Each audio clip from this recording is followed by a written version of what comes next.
Bienvenidos a la Noche Infinita. Antes de comenzar, cuéntanos en los comentarios desde dónde nos escuchas y qué temáticas te gustaría que exploremos en el futuro.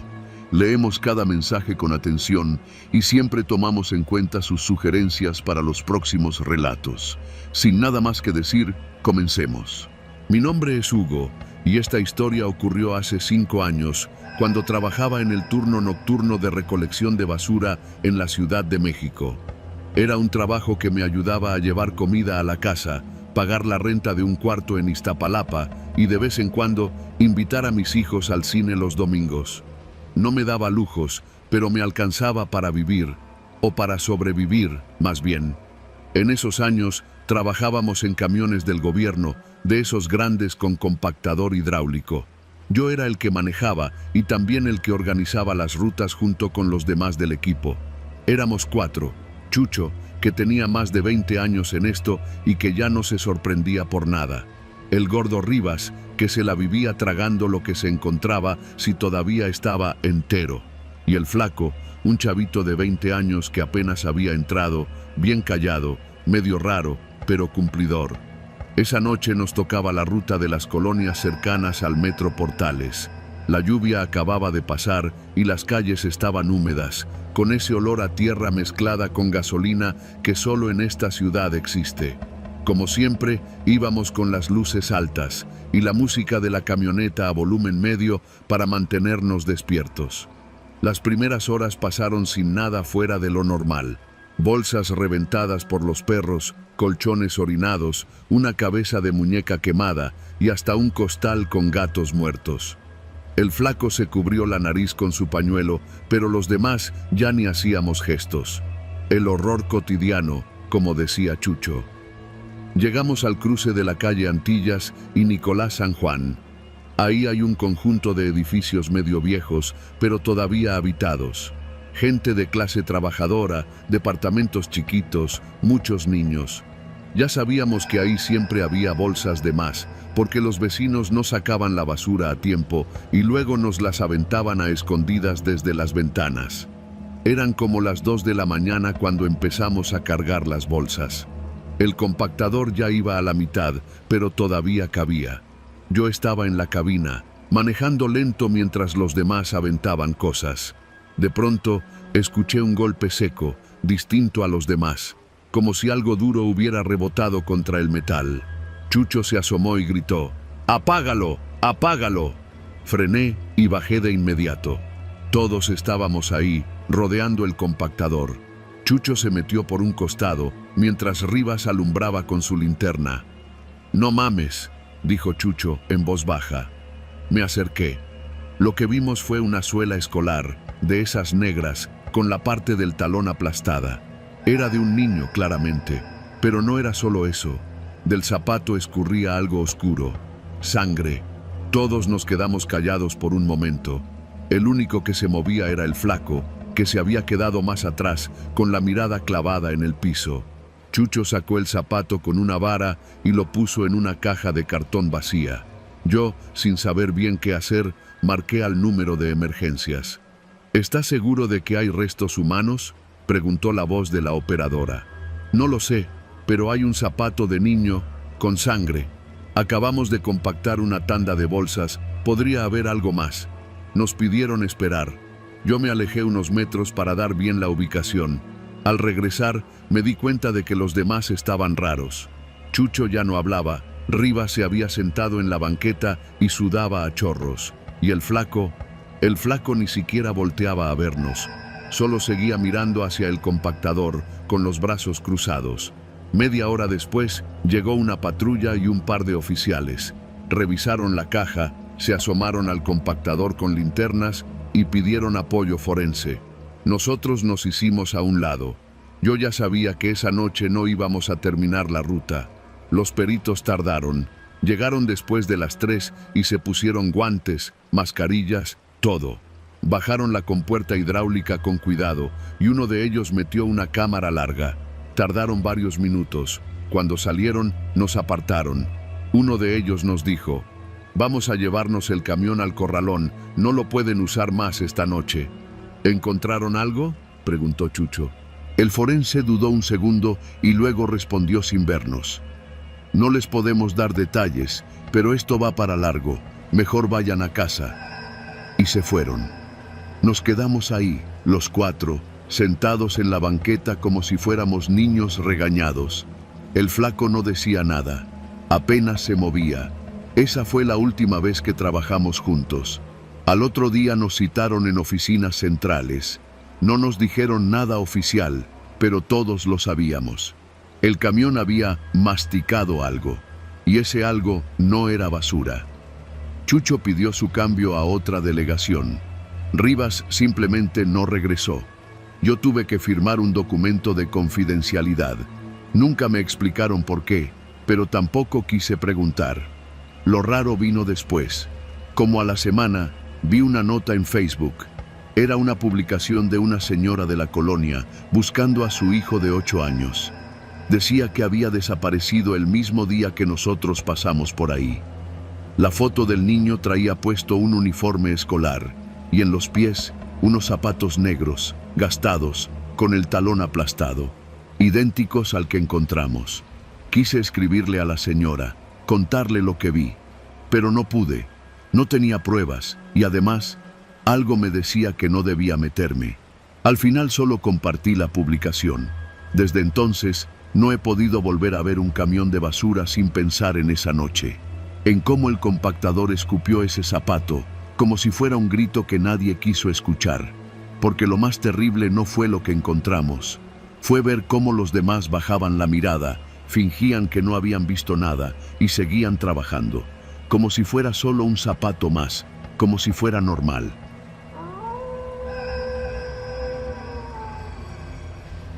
Me llamo Joel y soy recolector de basura en la zona de Naucalpan, Estado de México.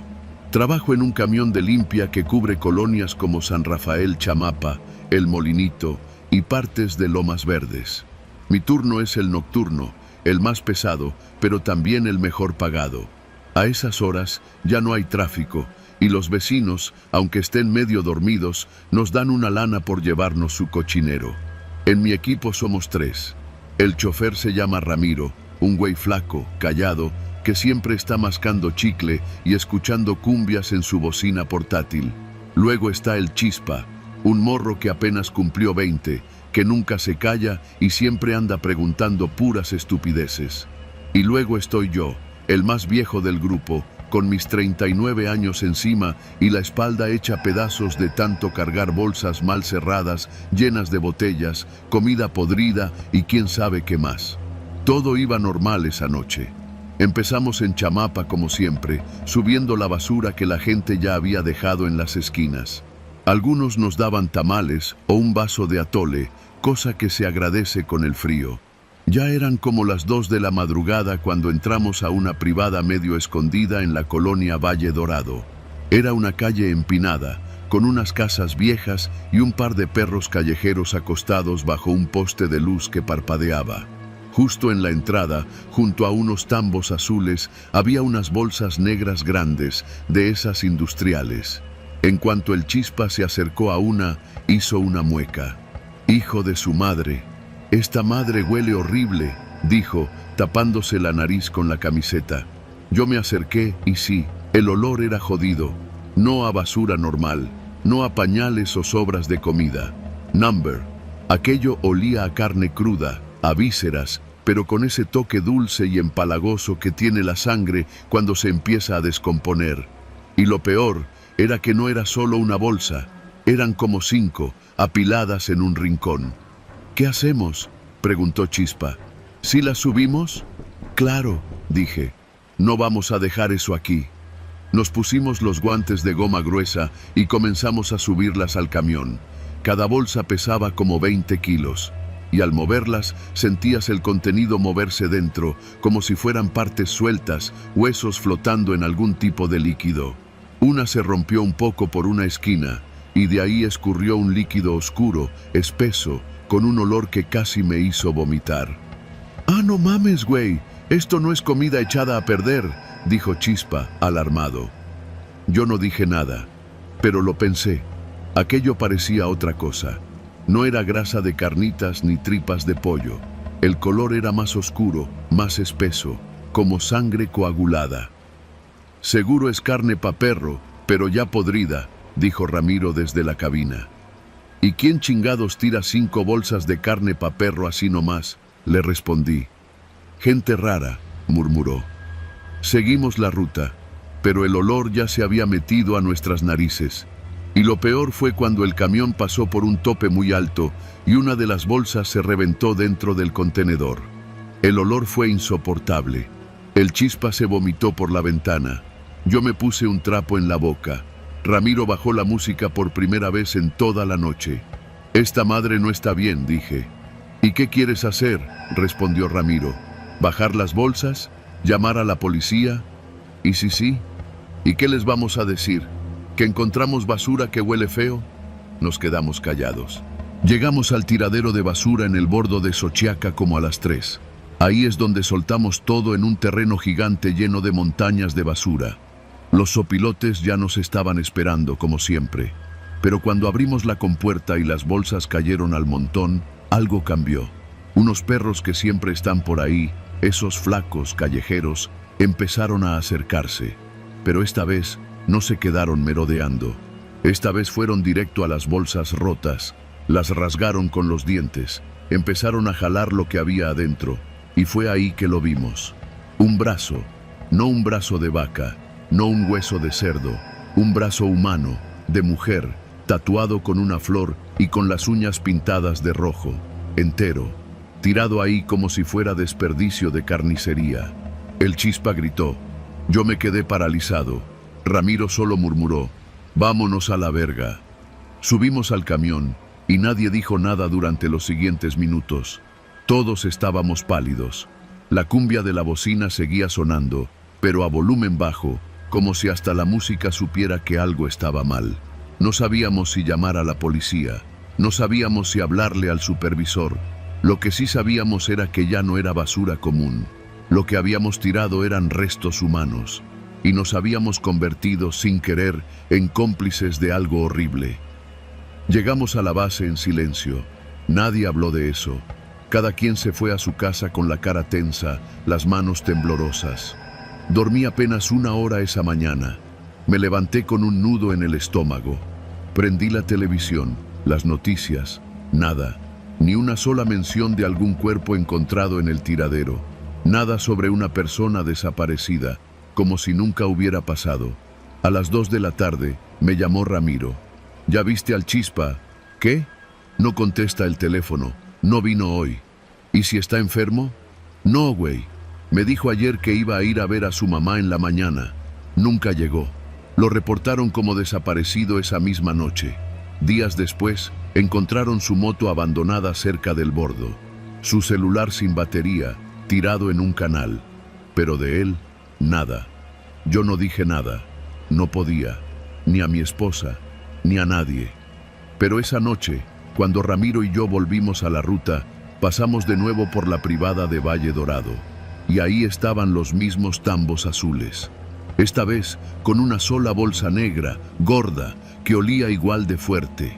Y encima, una etiqueta escrita con plumón, carne para perros.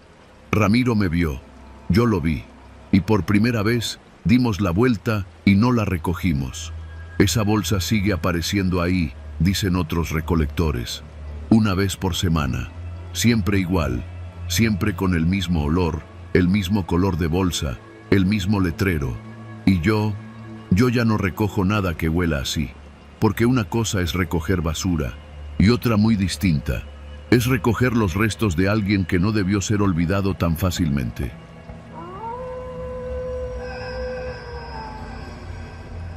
Trabajo en la recolección de basura desde hace poco más de 6 años.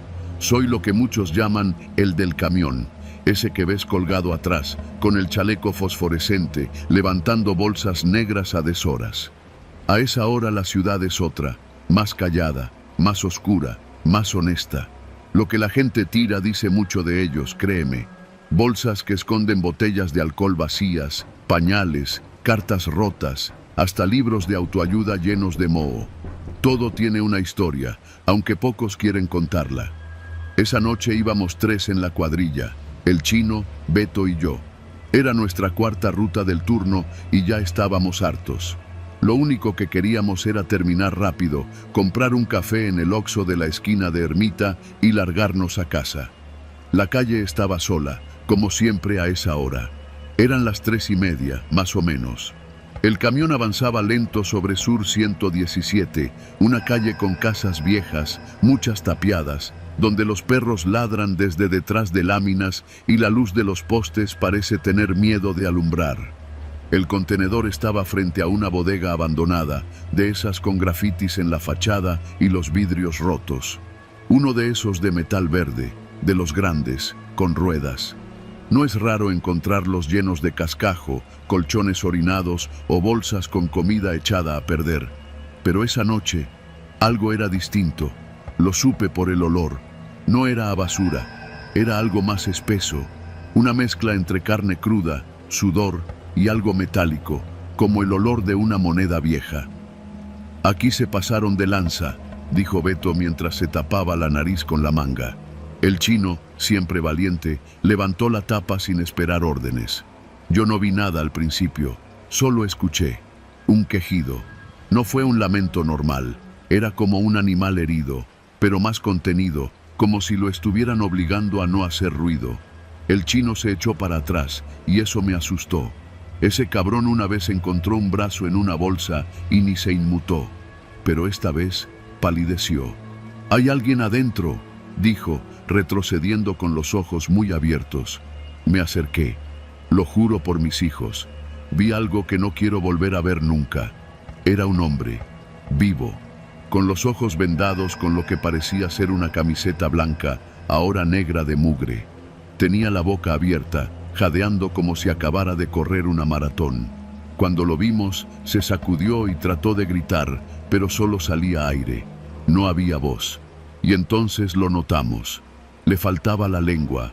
Estaba ahí, metido en el fondo del contenedor, cubierto con trapos, como si lo hubieran querido enterrar en vida entre la basura. Estaba temblando, no como quien tiene frío, sino como quien espera que lo vuelvan a golpear. Beto llamó al 911. Tartamudeaba. Yo solo podía quedarme viendo. El tipo tenía las manos atadas con cinta gris. Le habían puesto cinta también en los tobillos, aunque ya estaba medio suelta, como si se hubiera arrastrado dentro del mismo contenedor para esconderse. O para morirse, quién sabe. Nos tomó casi 5 minutos que llegaran los policías. Fue la noche más larga de mi vida. Los vecinos empezaron a salir. Una señora dijo que escuchó un coche cerca de las 3, pero que no le dio importancia. Otro tipo dijo que vio a 2 sujetos con chamarras negras empujando el contenedor desde la esquina, como si quisieran colocarlo justo frente a la bodega. Nadie hizo nada, por supuesto, porque en esta ciudad lo que no ves no te alcanza. Los paramédicos llegaron antes que los patrulleros. Lo sacaron con cuidado. Estaba en shock. Tenía moretones por todo el cuerpo y en el cuello marcas como si lo hubieran intentado estrangular. Uno de los policías nos dijo, casi en secreto, que no encontraron ningún documento, que parecía un secuestro, pero que tampoco había denuncia previa, como si ese hombre nunca hubiera existido en los registros, un fantasma sin voz. Cuando se lo llevaron, nos quedamos viendo el contenedor, vacío, pero todavía oliendo a horror. El chino encendió un cigarro con manos temblorosas. Esto no fue un asalto. No fue por dinero, murmuró. Esto fue otra cosa. Yo no dije nada, pero no dormí esa noche, ni la siguiente. Y es que, cuando estábamos limpiando lo que quedó, entre los trapos sucios y los cartones, encontré algo. Un celular viejo, sin pila, pero en la parte trasera, pegada con cinta, había una fotografía recortada. Era una imagen borrosa de un tipo con traje, abrazando a alguien que tenía el rostro tachado con plumón negro. Al fondo, una mesa larga, con copas de vino y un pastel de 3 pisos. No era cualquier fiesta, no era cualquier persona. Desde esa noche, cada vez que recojo una bolsa, me pregunto qué estoy cargando. Si es basura de verdad, o si estoy tirando una historia que alguien quiere borrar. Y cada vez que paso por esa calle, volteo a ver la bodega. Sigue ahí, cerrada, tapiada, igual de oscura. Pero hay algo nuevo. Desde hace semanas, alguien le dejó una veladora en la entrada, y cada noche está encendida.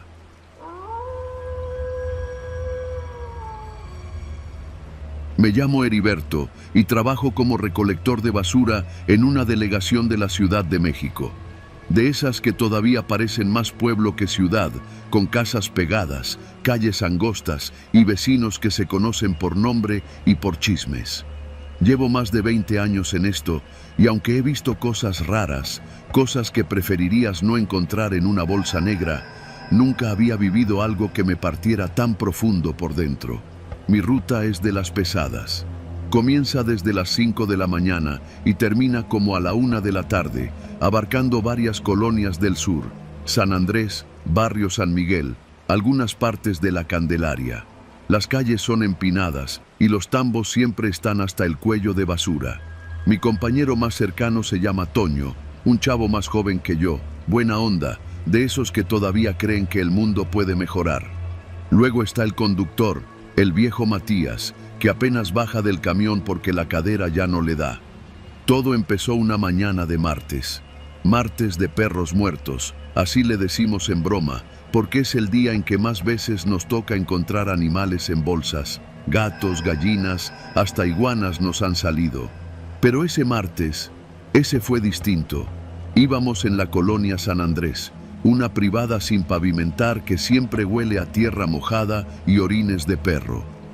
Al doblar en una esquina, vi un bulto grande al lado de un poste. Estaba envuelto en un costal de esos de yute, amarrado con un lazo rojo. Toño se me adelantó y le pegó con el pie. «Está pesado», dijo. «Igual y es cascajo o un colchón viejo». «No, huele raro», le dije, acercándome con cuidado. No era un olor de animal muerto reciente. Era algo más penetrante, más agrio, como carne pasada mezclada con humedad encerrada. «Hay que abrirlo, ¿no?», dijo Toño. «Nomás asómate tantito, no lo vayas a romper todo», le advertí. Toño sacó una navaja que siempre carga en la bolsa trasera del pantalón y cortó una de las esquinas del costal. Apenas metió la mano, se puso blanco. «¿Qué es?», le pregunté. Es un perro». Lo miré mejor. Efectivamente, había un cuerpo de perro, mediano, peludo, sin cabeza. A simple vista, lo habían despellejado. Tenía las costillas expuestas, las patas delanteras colgando como trapos. Lo primero que pensé fue que algún loco estaba haciendo ritos o vendiendo carne en el mercado negro. «Vámonos, deja eso», le dije, sintiendo el asco subiéndome por la garganta. Toño no se movía. Tenía la mirada fija en el costal. Se agachó otra vez, esta vez con más cuidado, y sacó algo envuelto en periódico. Lo desenvolvió.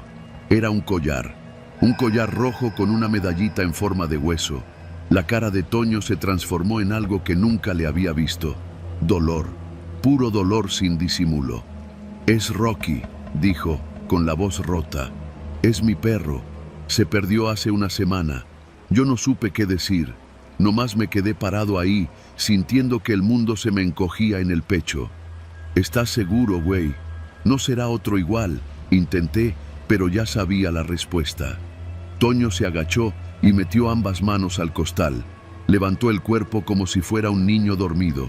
Se le salieron las lágrimas sin hacer ruido. El cadáver todavía tenía parte de la mandíbula colgando. Me fijé en los colmillos. Eran los de Rocky, el pastor mestizo que Toño llevaba al trabajo a veces, cuando Matías no se ponía mamón. «¿Quién haría esto?», preguntó Toño, más para él mismo que para mí.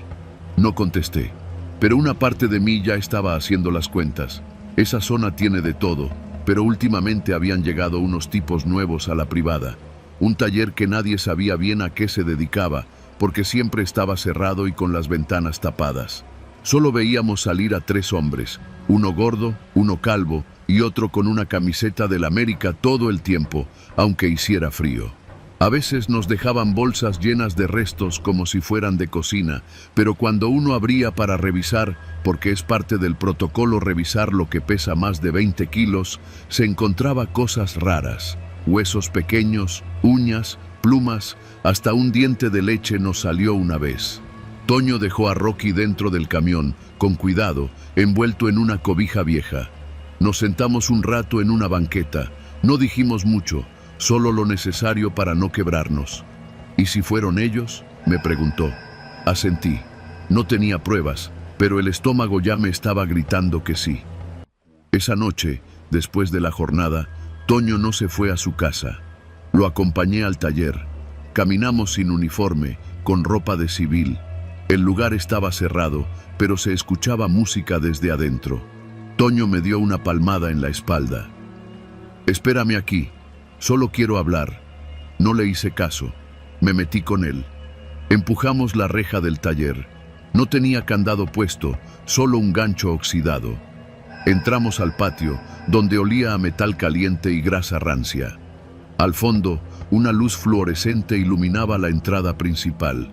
Caminamos hasta la puerta. «Buenas», gritó Toño. «¿Hay alguien?» Un silencio largo. Luego, pasos. Se abrió la puerta. Era el tipo del América. «¿Qué quieren?», preguntó, seco. «¿Ustedes tiraron un costal hoy en la mañana, allá por la esquina de la privada?», preguntó Toño directo. «No sé de qué hablas», dijo el tipo. Yo me acerqué. «No se hagan pendejos. Ahí estaba un perro. Lo desollaron. Era el perro de mi compa». El tipo sonrió. Pero no fue una sonrisa de burla. Fue una sonrisa nerviosa. Miró hacia adentro del taller y luego volvió con nosotros. «No fuimos nosotros. Nosotros solo recibimos». «¿Reciben qué?». El tipo dudó. Luego bajó la voz. «Mira, mejor váyanse. No saben con quién se están metiendo». «Entonces sí saben», gritó Toño y se lanzó hacia él. Yo lo detuve justo antes de que lo agarrara del cuello. El tipo se metió de nuevo y cerró la puerta con seguro. Al fondo se escuchaban voces, gritos. Alguien le dijo, «¿Quiénes eran?». Y él respondió, «Nada, unos locos». Salimos del taller antes de que las cosas se pusieran peores. Pasaron 2 días. Toño no volvió al trabajo. Matías y yo cubrimos la ruta solos. Pensé que estaba de duelo o algo así. Hasta que me marcó una noche. Me pidió que lo viera en el parque de la colonia, donde jugaban los niños. Cuando llegué, ya estaba ahí, con una mochila en los pies. «No puedo dejar esto así, Beto. Rocky no era un perro cualquiera. Él me salvó la vida cuando me quise colgar. Lo tengo tatuado en la pierna, mira». Y me mostró el muslo, una silueta de perro en negro. «¿Qué vas a hacer?», le pregunté, temiendo la respuesta. «Entré al taller anoche». «¿Qué?». «Por la parte de atrás. Hay una bodega. Estaba vacía, pero había costales. 5. Uno ya lo habían abierto. Había otro perro, igualito que Rocky, sin piel. Tuve que sentarme». «¿Qué chingados están haciendo ahí?». Toño me miró. «Están vendiendo carne, pero no de res, y no creo que sea solo de perro. No estoy seguro, pero uno de los huesos que vi no era de animal». Me quedé sin palabras. «¿Y la policía?». «No hacen nada. Ya fui. Me mandaron a jurídico. Dijeron que no había pruebas, que era basura común». Nos quedamos ahí un rato, en el parque, escuchando el ladrido lejano de algún otro perro que todavía no desaparecía. Toño nunca volvió al camión. Renunció sin avisar. Me enteré por su prima que se fue a vivir a Querétaro. A veces me manda fotos de él con nuevos perros. Ya no se le ve el brillo en la cara que tenía antes, pero al menos respira. El taller cerró 2 meses después. Alguien quemó la fachada en la madrugada. No supe si fue él, y nunca le pregunté. Pero cada vez que veo un costal tirado en la calle, me acerco con cuidado. Porque nunca sabes si dentro va un pedazo de alguien que fue amado. Y porque en esta ciudad, la basura a veces trae más verdades que los noticieros.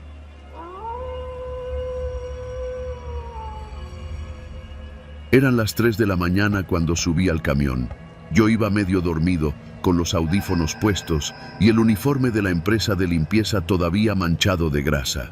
Trabajaba como ayudante de mantenimiento en una planta de reciclaje de basura en Iztapalapa, pero esa noche me habían dejado salir más temprano porque una de las bandas del compactador se había roto y no había más que hacer.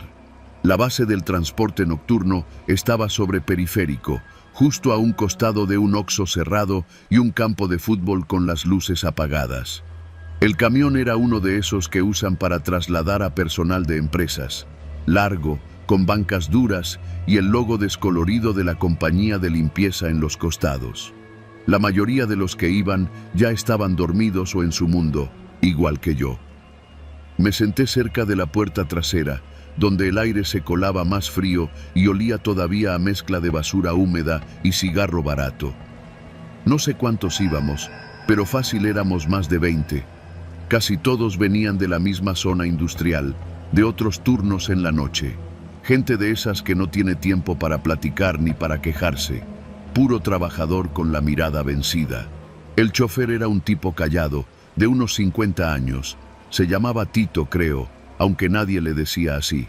Todos le decían el jefe, y no por respeto, sino porque llevaba años manejando ese camión y era de los que siempre sabía cuándo apretar el paso y cuándo hacerse el tonto en retenes. Salimos por el eje 5, agarramos rumbo a Zaragoza y luego nos desviamos por una vía rápida que va hacia Nezahualcóyotl. Hasta ahí todo normal. Calles oscuras, algunas patrullas estacionadas en esquinas con las luces apagadas y uno que otro vagabundo buscando sombra donde dormir. El camión vibraba en cada bache y el sonido del motor era lo único que llenaba el silencio. Nadie hablaba, nadie miraba a nadie. Yo iba cabeceando cuando sentí que el camión disminuyó la velocidad. Era raro, porque estábamos sobre una de esas vialidades rápidas donde los transportes no se detienen a menos que haya un accidente. Abrí los ojos y vi por la ventana que nos acercábamos a un puente viejo, uno de esos que cruzan los canales del río de los Remedios.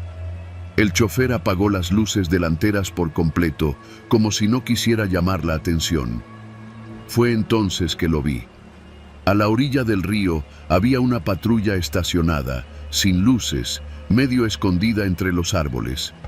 Del lado del agua, 3 hombres con uniformes de policía estaban bajando bolsas negras, grandes, de esas de plástico grueso, como las que usamos en la planta cuando hay restos contaminados.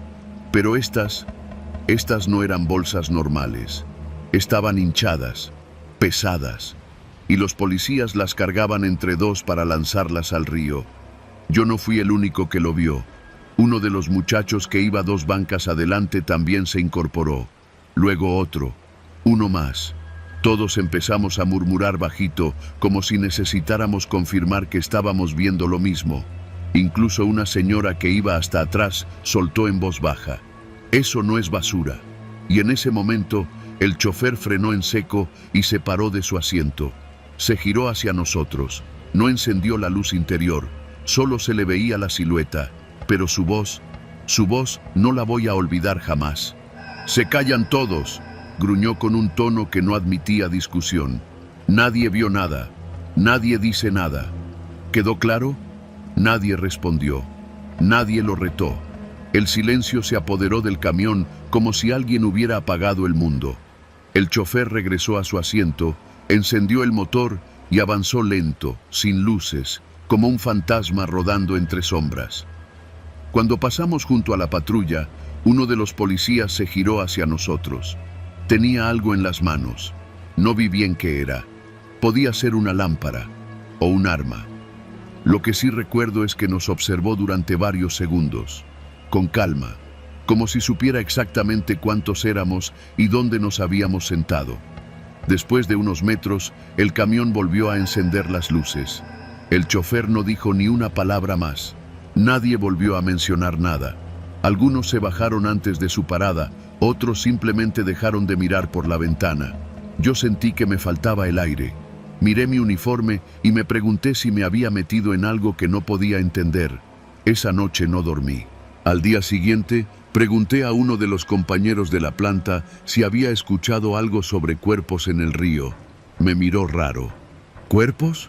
¿A poco tú también oíste esa mamada? ¿También?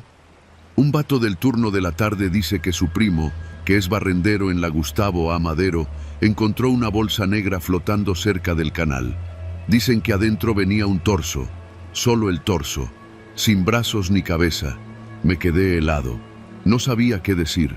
A partir de ese día, cada que subía al transporte nocturno, me fijaba si el chofer era el mismo. A veces sí, a veces no. Pero cada que pasábamos cerca de algún río, de algún puente, el camión aceleraba como si quisiera huir de algo. Un par de semanas después, la empresa cambió la ruta. Ya no cruzábamos por los puentes. Nos desviaban por calles interiores. Cuando pregunté al supervisor, me dijo que era por recomendación de tránsito. Mentira, yo sé lo que vi. Y aunque nunca lo volvimos a hablar entre nosotros, sé que no fui el único que sintió que esa noche, en ese camión, todos cargamos un secreto que no queríamos llevar. Un silencio que no nos pertenece.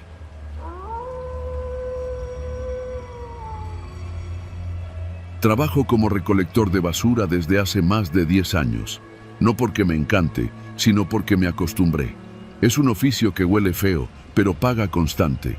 Mi ruta es la misma desde hace tiempo, 3 colonias al oriente de la Ciudad de México. Desde las 8 de la noche hasta pasadas las 2 de la mañana, mis compañeros y yo vamos casa por casa, recogiendo lo que otros quieren olvidar. Esa noche empezó como cualquiera. Mi compañero El Beto y yo habíamos pasado ya por las calles de Santa Marta a Catitla, llenando el camión con bolsas negras que a veces goteaban líquido viscoso sin que nadie preguntara qué era. El ruido de las bolsas cayendo al camión, el rechinido del compactador, el ritmo de siempre. Pero todo cambió cuando entramos a la calle Jorge Enciso, una privada de apenas 7 casas y un par de negocios cerrados. Había un contenedor de esos grandes, de metal oxidado, que alguien había dejado en la banqueta desde hacía semanas. Siempre estaba medio lleno con restos de muebles viejos, costales de tierra o lo que parecían pedazos de tablaroca. Pero esa noche estaba hasta el tope. «Chale, ya dejaron su cochinero otra vez», dijo Beto mientras encendía un cigarro.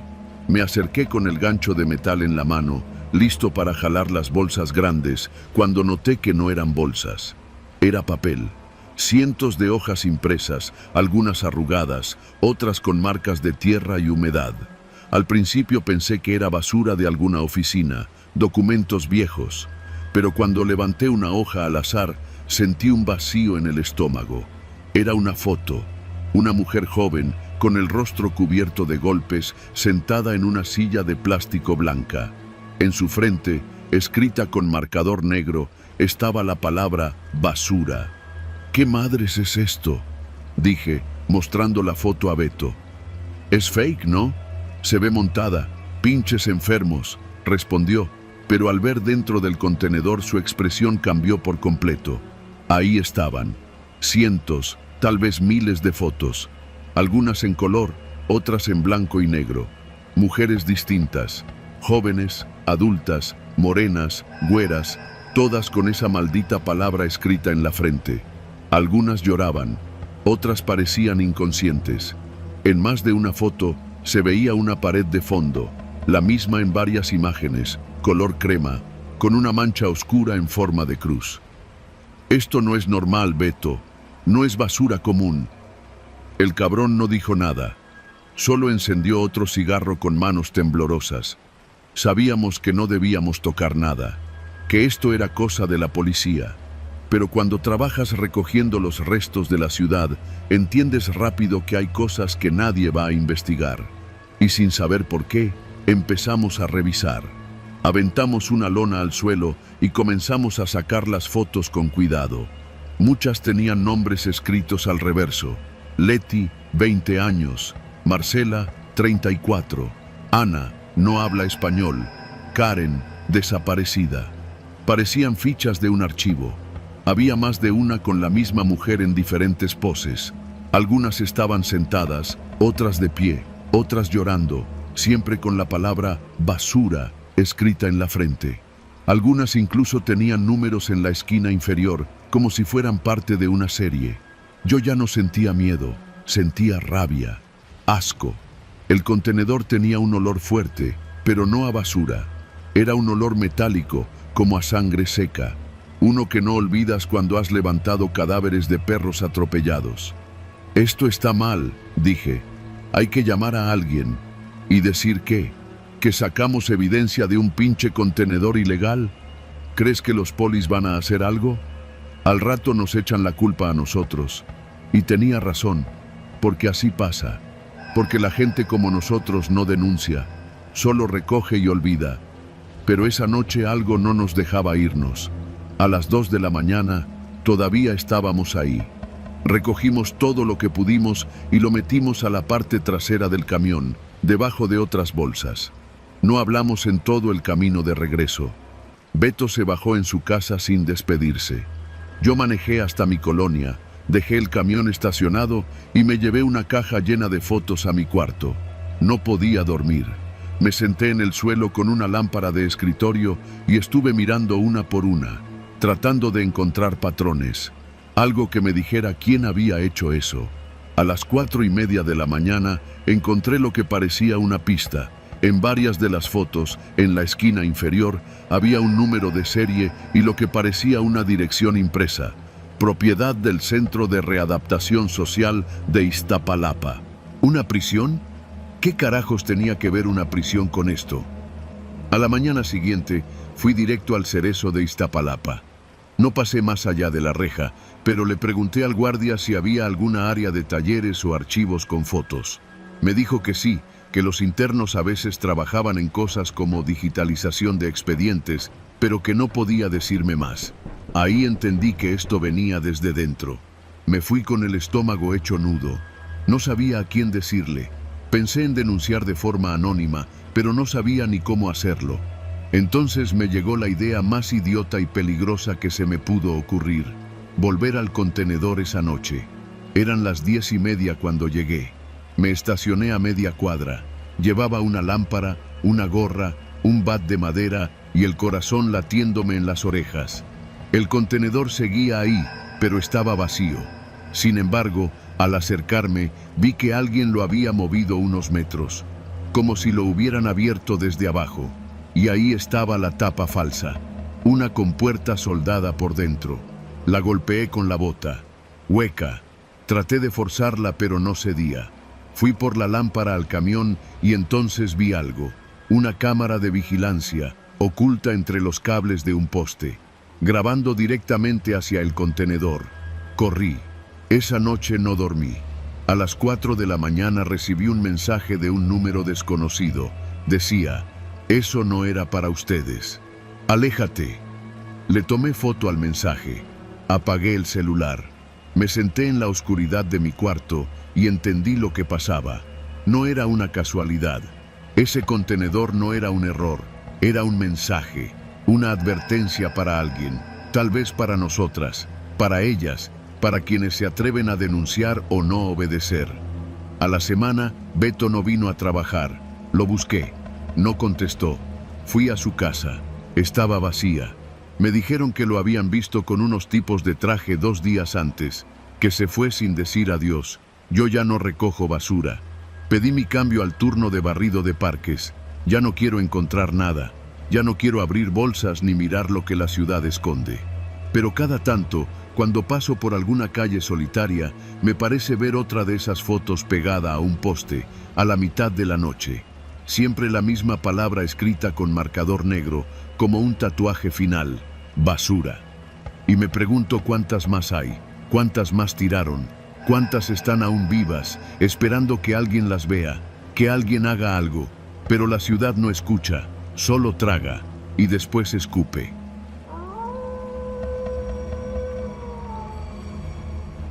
Me llamo Luis.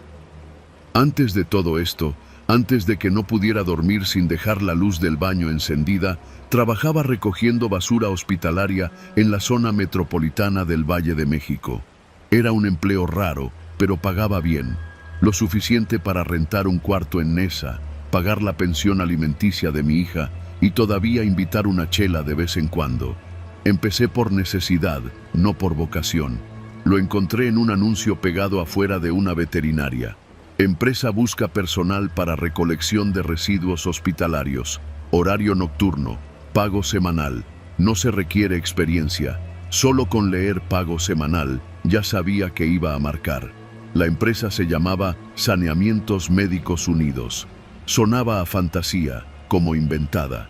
La oficina quedaba en un edificio medio abandonado por Metro Portales, en un cuarto piso sin elevador, con olor a humedad y paredes llenas de moho. Pero me entrevistaron rápido y al tercer día ya estaba firmando papeles. Ni siquiera revisaron bien mis datos. Eso debió haberme alarmado. No lo hizo. Nos asignaban camionetas rotuladas con el logo de la empresa, aunque ya estaban rayadas y despintadas. Éramos 2 por unidad, chofer y ayudante. A mí me tocó ir como ayudante de Gerardo, un tipo cuarentón que ya llevaba más de 2 años ahí. No preguntes mucho y ponte guantes dobles. El uniforme no es para la foto, fue lo primero que me dijo. Recorríamos varios hospitales del sur de la ciudad, uno en Xochimilco, una clínica particular en Coapa y un hospital general por Calzada de Tlalpan. Entrábamos por el área de carga, mostrabas la orden de recolección y los camilleros te entregaban los contenedores, todos marcados con etiquetas rojas. Riesgo biológico. Siempre lo mismo. Gasas, guantes usados, frascos de vidrio, jeringas. Nada fuera de lo esperado. Hasta que llegó la cuarta noche. Era un viernes, pasaban de las 3 de la mañana y estábamos en el Hospital Materno Infantil de Coyoacán. Había algo raro desde que llegamos. En vez de entregarnos los residuos en la zona de carga, nos dijeron que subiéramos al tercer piso, a una zona cerrada por mantenimiento. Aquí arriba los están separando por tipo. No se quejen, nos dijo un enfermero que no levantó la mirada. Subimos. El lugar olía a formol y desinfectante, pero había algo más, como fierro caliente. Gerardo arrastró uno de los botes grandes hasta la camioneta. Yo iba por el segundo. Al levantarlo, lo sentí más ligero que los anteriores. Lo abrí apenas unos centímetros, nomás para verificar que no estuviera mal cerrado. Y ahí lo vi. Era pequeño, cubierto en una manta blanca ya manchada, con algo que parecía una etiqueta pegada en la frente. No sé por qué no grité, ni solté el bote. Solo lo cerré otra vez, con las tripas hechas nudo. Cuando lo puse en la parte trasera, Gerardo me miró sin decir nada. Ya te tocaba. A todos nos pasa, dijo mientras encendía un cigarro. Nomás no digas nada y sigue jalando. En la libreta que nos hacían llenar no venía nada fuera de lo común. Solo residuos patológicos clase B, con el peso aproximado. Como si eso pudiera borrar lo que había visto. Esa noche casi no dormí. Las semanas pasaron y lo que me parecía una aberración se volvió parte de la rutina. Al menos una vez a la semana encontrábamos un contenedor con el mismo contenido. Siempre envueltos, siempre etiquetados, siempre en hospitales maternos, casi nunca en generales, nunca con explicación. A veces eran 2, una vez fueron 3. Había nombres en las etiquetas: NN, producto sin vida, feto no viable, CI, 37 semanas. Palabras que parecían sacadas de un manual. Yo ya no abría los botes, pero los reconocía por el peso, por el olor, por el silencio tenso que se generaba cuando tocaba uno de esos. Y los camilleros, los que nos los entregaban, actuaban como si no fuera nada. Algunos incluso bromeaban. Ahí les va su regalito, muchachos, no se les vaya a olvidar. Todo el material se llevaba a una planta de tratamiento en Chalco, entre fábricas abandonadas y talleres clandestinos. Un edificio de concreto gris, con vigilancia privada y cámaras por todos lados. Ahí no te dejaban entrar más allá de la zona de descarga. Bajabas los contenedores, firmabas y te largabas. Un día, por un error de papeleo, tuve que quedarme esperando a que nos dieran el pase de salida. Me senté en una de las bardas y entre el muro de la nave y la barda de atrás vi una chimenea enorme expulsando un humo blanquecino que apestaba a carne quemada y plástico derretido. Gerardo me alcanzó y me ofreció otro cigarro. Todo lo que entra aquí deja de existir, me dijo. ¿Y nadie dice nada? ¿A quién le importa? Nadie pregunta por los que no llegaron a nacer. Una noche, mientras esperaba en el hospital de Tláhuac, me acerqué al casillero donde guardaban los documentos de entrega. Un folder se había quedado abierto sobre el escritorio. No soy chismoso, pero vi los nombres, las fechas, los códigos. Más de 20 en ese mes, solo de ese hospital. Muchos con observaciones como parto sin latidos, malformación o simplemente sin explicación. Vi la firma del director del hospital en varios de esos papeles y entonces entendí que no era un error del sistema, no era negligencia, era un sistema. Había manos firmando eso, autorizando eso, normalizándolo. Todo se salió de control con Abigail. Era una recolectora nueva, apenas llevaba 2 semanas. 22 años, morenita, de Iztapalapa. Nos cayó bien desde el primer día. Un poco callada, pero eficiente. La asignaron a una camioneta aparte, con otro chofer. Una noche, regresando a la planta, la camioneta de Abigail no apareció. Pensamos que se había retrasado, pero a las 2 horas llegó el supervisor, sudando como puerco. Nos dijo que Abigail había tenido un ataque de pánico en el último hospital, que había abierto uno de los contenedores y... No terminó la frase. Se puso a gritar como loca, empezó a vomitar y a llorar. Ya la mandaron a su casa. No creo que regrese. Y no regresó. Dicen que renunció. Otros dicen que la metieron en un psiquiátrico. Yo solo sé que a partir de esa noche cerré todas las bolsas con doble cinta, para no volver a ver lo que ya no podía olvidar. A los 6 meses ya no podía más. Soñaba con esos botes. Oía los llantos aunque supiera que era imposible. Veía la cara de mi hija, de cuando era bebé, superpuesta sobre esas mantas blancas. Decidí renunciar. Tenía que hacerlo, aunque fuera para terminar lavando coches o vendiendo cacahuates afuera del metro. La última noche, antes de entregar la camioneta, pasé por el hospital que más odio, el materno de San Lorenzo Tezonco. El camillero ya estaba esperándonos. Último de la noche, jefe, no se le vaya a olvidar. Era un solo contenedor, ligero. Ya sabía lo que era. No dije nada. Lo acomodé, firmé y me subí a la camioneta. Pero antes de arrancar, hice algo que no debía. Lo abrí y ahí estaba, envuelto como todos, pero con algo distinto, un brazalete de identificación. Nombre: Valentina R. Edad gestacional: 38 semanas. Diagnóstico: muerte súbita inexplicable. Y un número: registro estatal de nacimientos. Valentina había nacido viva. Ese fue mi límite. Hoy manejo un taxi. No gano igual, pero duermo mejor. Aunque todavía tengo pesadillas. No con los cuerpos, con los papeles, con las firmas, con los nombres, con el silencio. Porque lo más aterrador no eran los niños muertos.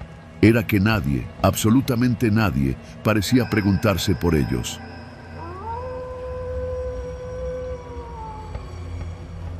Me llamo Julián y durante más de 20 años he trabajado como recolector de basura en Iztapalapa. Mi ruta cubre varias colonias del oriente de la Ciudad de México: El Molino, Santa Cruz Mellehualco y a veces partes de la zona cercana a la central de Abasto. Muchos piensan que nuestro trabajo es sencillo: recoger bolsas, echarlas al camión y seguir. Pero lo que no saben es todo lo que uno llega a ver en esas bolsas: desperdicios de comida, jeringas, animales muertos y otras cosas que uno preferiría no encontrar jamás. Esta historia empezó a finales de octubre, justo cuando comienzan los fríos secos de madrugada.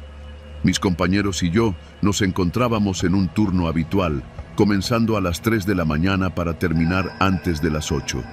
Así evitamos el tráfico y el calor, y nadie se mete contigo. Éramos 3 en el equipo: el chino, el flaco y yo. Gente dura, de barrio, acostumbrada a la podredumbre y los olores que se pegan a la piel como tatuajes. Esa noche no parecía distinta a ninguna otra. El camión estaba casi lleno cuando llegamos a una calle cerrada de la colonia Lomas de Zaragoza. Era una calle angosta, con casas viejas, varias abandonadas y otras con rejas improvisadas hechas de tubos oxidados y malla ciclónica. Ahí encontramos la primera bolsa. Estaba fuera de una casa tapiada, una de esas que tienen las ventanas cubiertas con madera, como si alguien quisiera que no se viera ni se escuchara lo que pasaba dentro. La bolsa era negra, más grande de lo normal, y tenía un listón rojo amarrado con un nudo tan perfecto que parecía hecho por manos expertas. Lo raro no fue solo eso, sino que la bolsa tenía una pequeña etiqueta blanca pegada en un costado, escrita a mano con tinta roja. Decía número 1. ¿Lo ves, flaco?, le dije mientras lo señalaba con la linterna. Está numerada, güey. ¿Y eso qué? Han de ser cosas de los loquitos que viven aquí, ya ves cómo son, contestó, dándole un empujón con el pie. El chino, que era el más curioso, se agachó y la levantó. De inmediato frunció el ceño. No pesa como basura normal, se siente suave, dijo con la voz más baja de lo habitual. La subimos al camión, aunque algo me decía que no deberíamos. La etiqueta, la forma en la que estaba amarrada, el olor, no era como los de comida podrida o animales muertos. Era algo más metálico, denso, parecido al cobre o la sangre seca. Pero seguimos.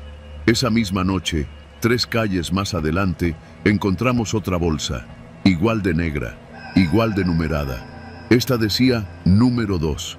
Mis compañeros pensaron que era coincidencia. Yo no.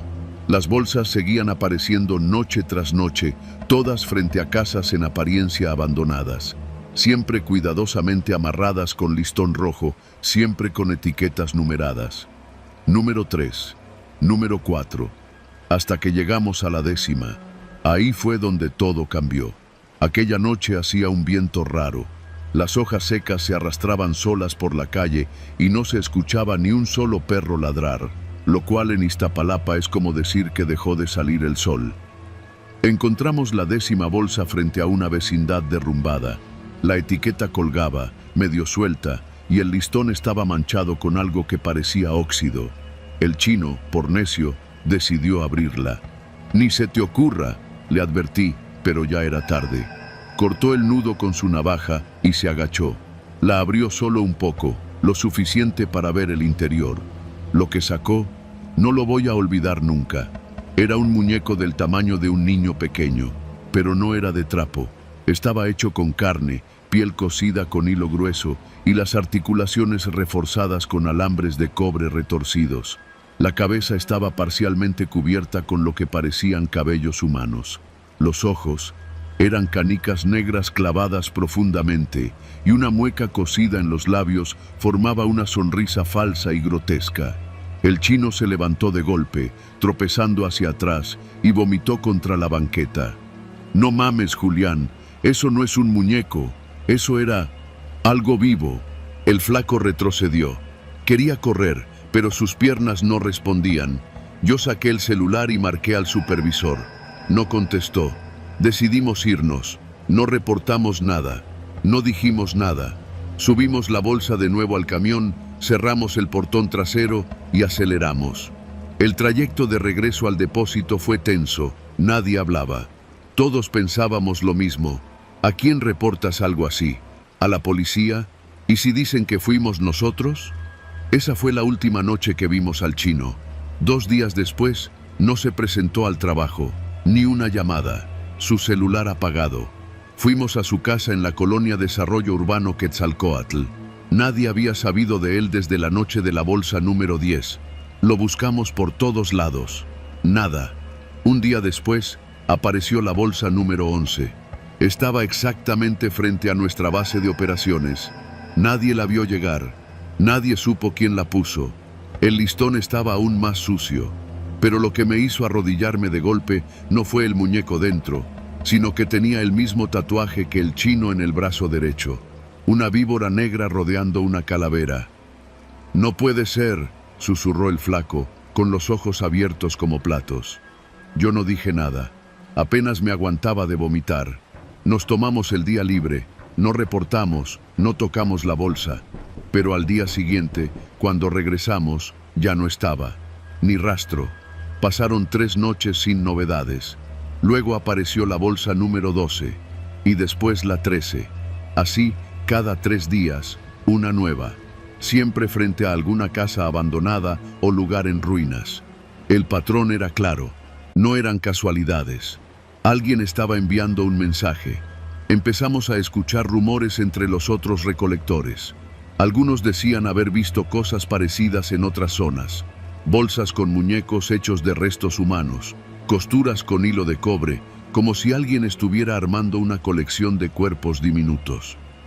Uno de los recolectores más viejos, don Rogelio, nos contó algo que nos heló la sangre. Esos muñecos, ya los había visto antes, hace como 15 años, en Tláhuac. También eran bolsas negras con listones, también tenían números. La policía se llevó 3, luego ya no quiso saber más. Los que los recogieron, desaparecieron, como si los muñecos fueran una especie de marca, una advertencia o un castigo. Le pregunté qué significaban los números. Me miró a los ojos y dijo, son como cuentas regresivas, o tal vez listas, una por cada víctima. Nos quedamos sin palabras. La siguiente bolsa que recogimos era la número 17, pero esa vez algo cambió. Había 2. Una tenía el número 17, como esperábamos. La otra, más pequeña, sin número, pero con mi nombre en la etiqueta. Mi nombre. Ya ni me acuerdo de cómo manejamos de vuelta. Quemamos esa noche el uniforme, tiramos los celulares y nos fuimos cada quien a casas de familiares. El flaco se fue a Veracruz. Yo me encerré en casa de mi hermana en Cuautitlán, lejos de todo. Nunca supe si alguien más encontró bolsas después. Dejé el trabajo, cambié de número. Pero a veces, al despertar, siento que algo me observa desde la ventana. Y en 2 ocasiones, al abrir la puerta de la casa por la mañana, he encontrado un listón rojo, perfectamente amarrado, sobre el tapete, sin bolsa, aún.